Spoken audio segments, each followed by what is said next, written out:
I think a lot of kids and having grown up as well, there have been a lot of questions in my head in terms of myself, my capabilities and my abilities.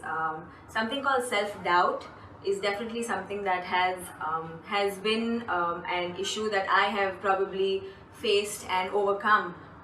But I would also like to know what your view on this is. How does one overcome self-doubt, especially as a youngster?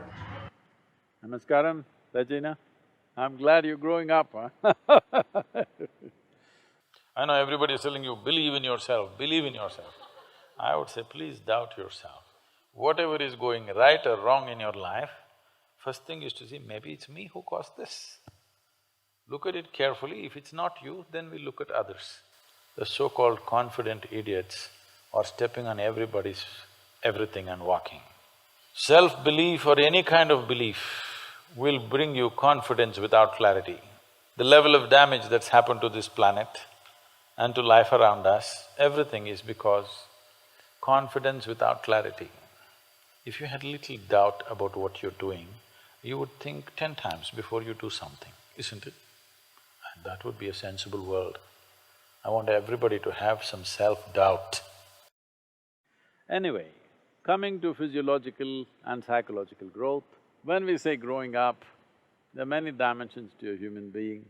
There's physiological growth, there's psychological growth, there is emotional and other dimensions of growth in a human being.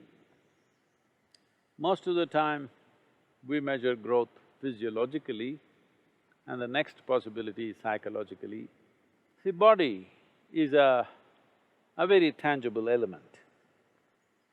So it grows at a certain pace. In some people's mildly faster or slower, but it grows at a certain pace. But the psychological dimension of who you are is not such a tangible process, it's an intangible process, more flexible, more mobile or nebulous. So it should be able to grow well ahead of your physiological process.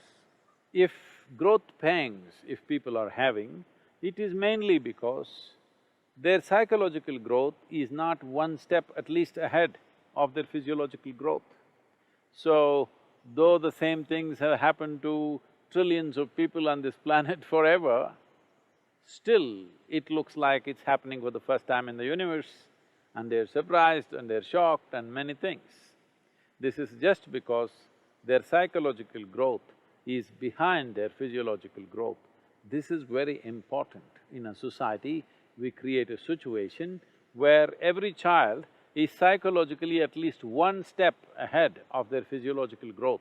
If you do just this one thing in your life, you will see whether it is adolescence or middle age or old age, you will not be surprised by anything. You know how to deal with it, you know how to handle it, and there will be no shocks and upheavals in your life for simple processes.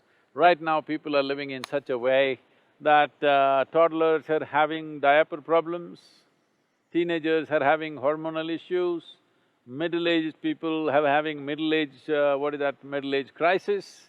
Old age, of course, people are suffering. Tell me one dimension of life people are not seeing as a problem.